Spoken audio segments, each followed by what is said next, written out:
So Ethan Inman, the big news, Bennie Wylie, strength coach, he's out of here. And plenty to say on this. So I will certainly have my say in the course of time. But let's just start off with your immediate reaction, and then we'll dive into the particulars of this very eye-opening news story at USC football. Thanks, Matt. Yeah, it was something that kind of shocked me, to be honest. I have talked to tons of different USC players over the years, and it feels like they're always talking about Bennie and talking about how much they like him. So he seems like someone that was really beloved throughout the program. And it's not even, it's times that I don't even ask about him. They just love bringing him up, love kind of bragging on him, talking about him, all of that. It's also kind of a crazy time for it to happen. I mean, it makes sense in some degree, given that it's the end of spring practice, but it is a little late. They had this incoming class of players and let Bennie stick around for the whole spring window, and then now are firing him pretty late. So all of that is a little bit surprising. I think I don't know how to feel about it yet. I think obviously there was some issues in terms of performance and conditioning, and especially the size of some of these players. It showed up a lot last year against these Big Ten opponents. So you'd love to see somebody come in who can help beef up these players significantly, a lot more than they already are. But yeah, I think that the timing is a little interesting, and that makes me hesitate a little bit if it was the right move or not. I do think, though, it's a good sign that the university, whether this is Lincoln Riley, whether this is Chad Bowden, whether this is Jen Cohen, is not giving Lincoln Riley staffers that came over with him from Oklahoma a super long leash. I think it's a good sign that if these guys don't perform, Lincoln Riley doesn't get to just keep them around forever and ever. And, because he kept Grinch around too long. This is a guy who Lincoln's worked with for a really long time. He came over with Lincoln, obviously, in 2022 when Lincoln was hired, but he was also Oklahoma's director of sports performance for 4 years from 2018 to 2021.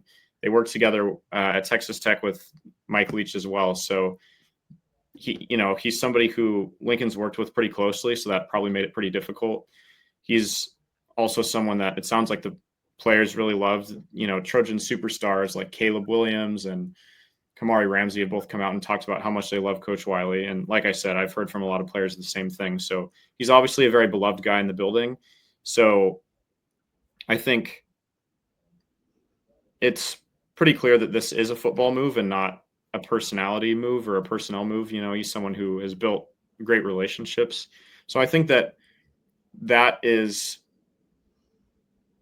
something positive to focus on about this, and something that moving forward, again, I think the university has shifted now to where it's not trust Lincoln Riley. It's we need to get the best people in the building, and nothing, these are some of these guys who have moved on or been fired, like Coach Wylie, are reputable guys that have a lot of talent, but it's not going to cut it if you're not the best of the best here at USC. So I think that part of it is a good message that's being sent. But again, just the timing and, some of the other things make it a little bit circumstantially weird. But I'm sure you have a lot of thoughts, Matt, and I'm sure that the viewers really want to hear those. So, well, we'll get to them in a bit, but here's my main follow-up question, Ethan, and that is, I'm certainly thinking that this was a Chad Bowden move, not a Lincoln Riley move, because Bennie Wylie was Lincoln's guy. You briefly alluded to that. I mean, it feels less like a collaborative, consultative move and more of the new regime saying, Lincoln, you have to eat your vegetables. You're no longer fully, you're in charge of coaching up the team. We're in charge of the structure and the support group. Like, we're giving you the best structural foundation for doing your job, but and it's up to you to coach, but let the administrators do the administrative work and make those decisions. Your thoughts on that general dynamic inside the room at USC? I think the timing certainly suggests that, Matt.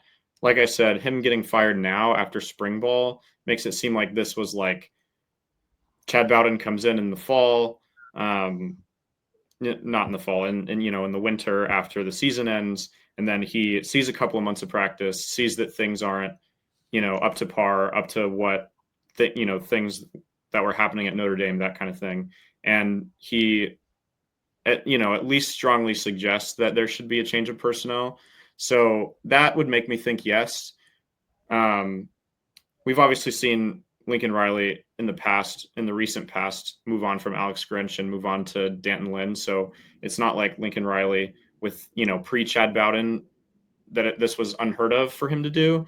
So I wouldn't rule it out entirely, but I do think based on the timing, that's like a fair assumption, I would say. Yeah, so in terms of my overall assessment of this, first off, I think we just have to put it out on the table, right? Like we shouldn't just indirectly allude to it. We should put it out there.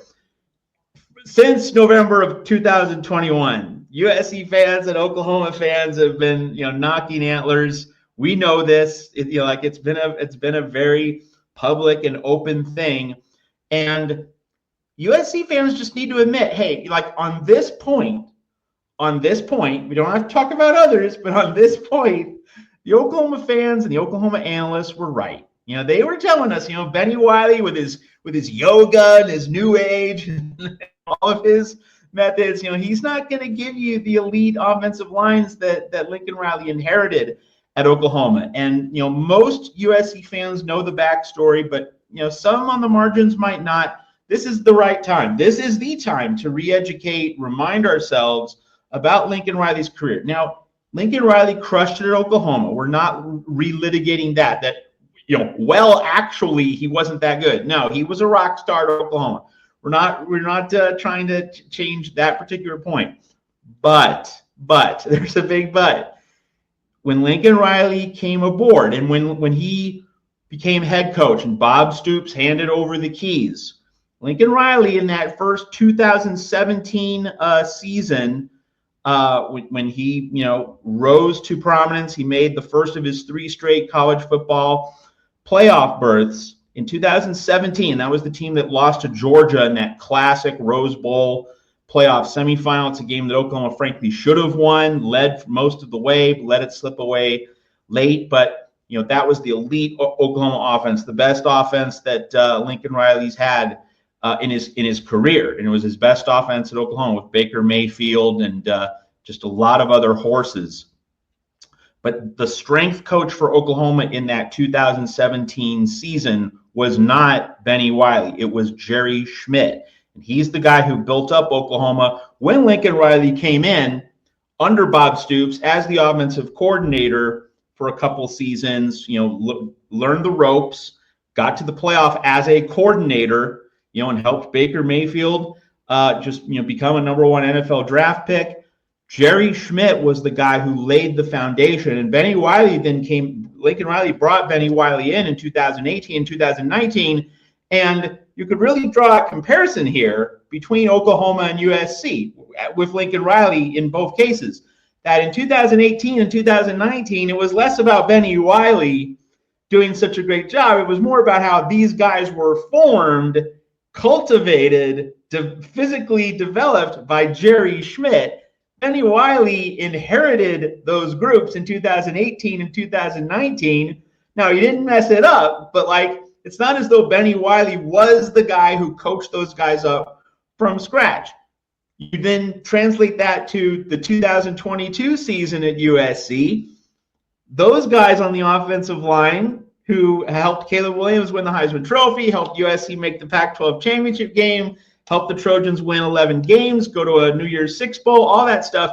Bennie Wylie inherited that as well. So in both cases, at Oklahoma and USC, Bennie Wylie was there for a number of really good seasons, but as the inheritor. And it is just one of the fundamental details of coaching and results and outcomes that we always have to pay attention to. Who's the guy who coached them up from the start? And if you inherit a great bunch of players, if you inherit a great recruiting class, you definitely get credit for not screwing it up. But it's not the same as doing it yourself the whole way, carrying through a whole operation. When the inherited groups graduate or go to the pros, and then it's just your guys and it's truly your program, without the previous regime entering into it, what are your results? And Bennie Wylie's results very clearly not nearly as good as the predecessors he had at Oklahoma and also at USC. So just that is the big underlying detail, and that is something that Oklahoma fans were always pointing out. They were saying it's Jerry Schmidt. Jerry Schmidt made that offensive line. Jerry Schmidt made that program. It wasn't Bennie Wylie. And that's just something that, we were going to find out whether that was true or not. And on balance, the Oklahoma fans were true. So if you want to say, well, those Oklahoma fans, they're just bitter, and their team sucks too. Hey, their team does suck. Like, I'm not arguing with that one, okay? But, on that one point about the strength coach and what Lincoln Riley did and what Lincoln Riley inherited and how much did Lincoln Riley sustain, Lincoln Riley's choice of riding with Bennie Wylie, it didn't crush him completely, but Jerry Schmidt was the foundation. And at USC, Clay McGuire and what he did with that 2021 offensive line laid the foundation for what happened in 2022. So we give Bennie Wylie a measure of credit for not completely messing things up when he had Cadillac resources and some really great players in those 2018, 2019 seasons at Oklahoma, and then in the 2022 season at USC. Bennie Wylie deserves credit. If you're there in the room and on the field, part of that staff, you definitely deserve some credit.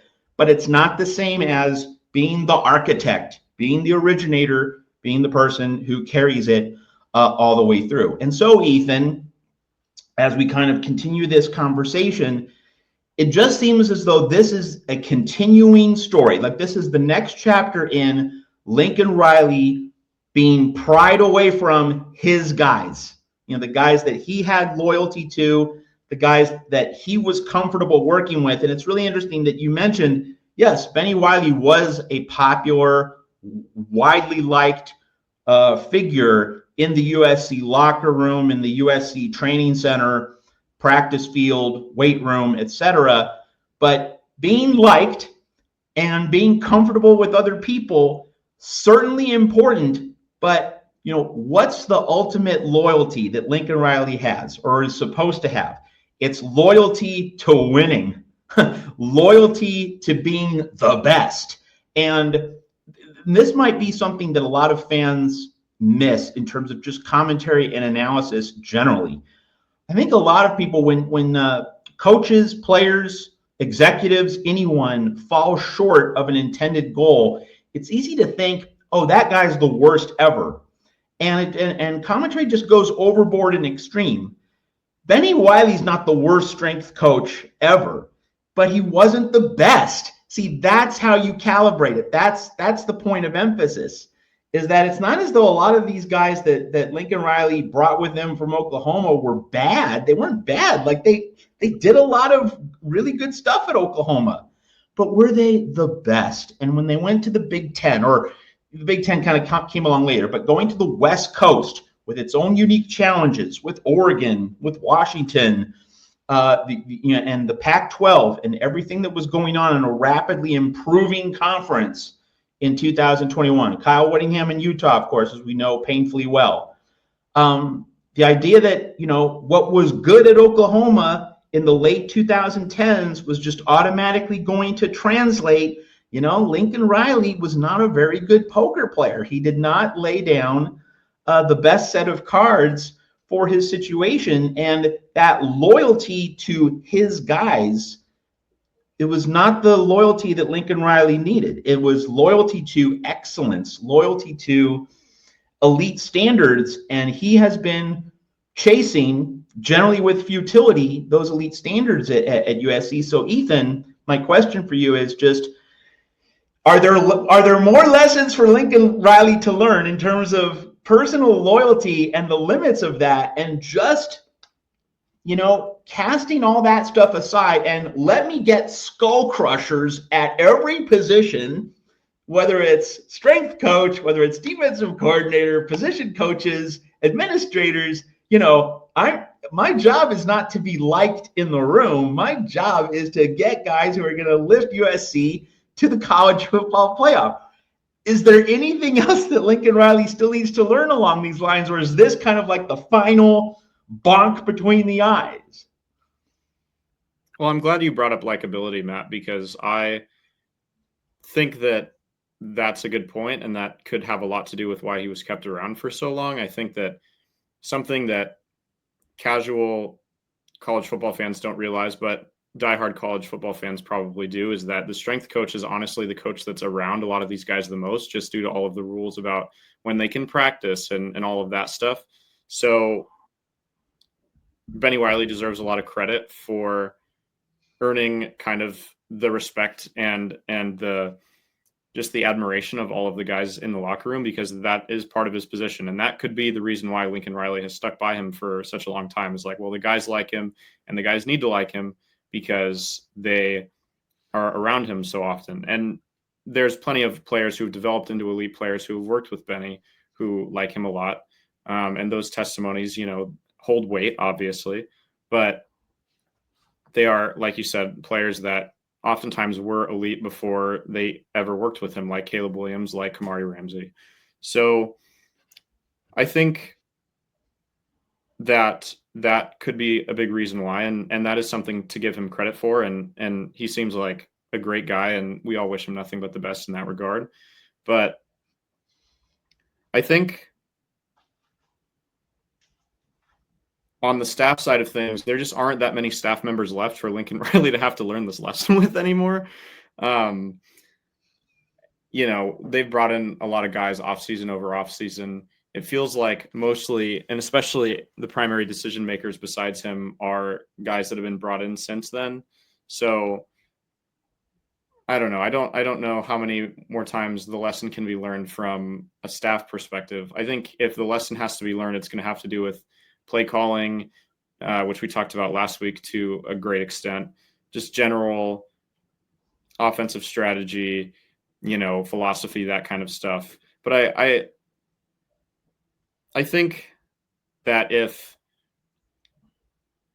the hires of Chad Bowden, the hire of Danton Lynn, Rob Ryan seems like a pretty promising hire so far, are any indication, this new strength coach could be a move in the positive direction. And I think, but we can't know for sure. And we're still waiting to see on some of these guys too, like the new offensive line coach, all of that. So yeah, I mean, I don't know if there's too many more lessons to learn with staff, just because there's not that many staff left that he brought over. And especially with Chad Bowden in the room now, a lot of the staff that are going to be hired are going to be more on the Bowden side of things and not on his side of things. So probably going to see, if there's any loyalty to anybody being brought in, it's going to be guys that are from Notre Dame, guys that, Bowden is familiar with more so than guys that Lincoln is familiar with, I would think, at this point. So I don't know. I don't think we have too much more staff turnover because it's Lincoln Riley loyalists left in our future, but there could still be some unrelated lessons to learn, I suppose.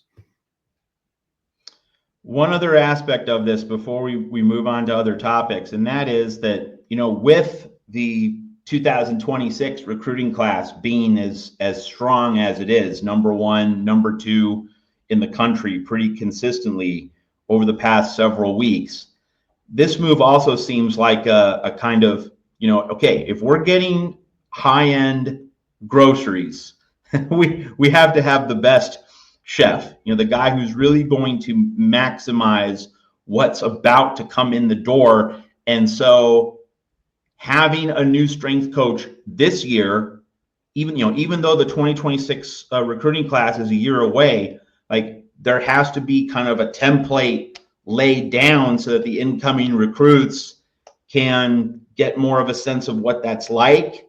They can feel it. They can get at least some intel, some information from this year's players, and especially any player that returns next season within the program. There can be kind of a teaching, a handing down of how this goes, how the new regime's going to work, I'd have to think that that is also a significant factor in the decision. And just with Lincoln Riley in particular, Ethan, it's kind of two sides of the coin. On one hand, all the things that have happened with the new GM, the new administration, new structure, new staffing, new support, all of this has taken Lincoln Riley off the hot seat for 2025 because he's going to coach that number one ranked recruiting class in 2026. And, he's wanted, the support structure, he's wanted the resources. Well, hey, he's getting them, new football facility as well.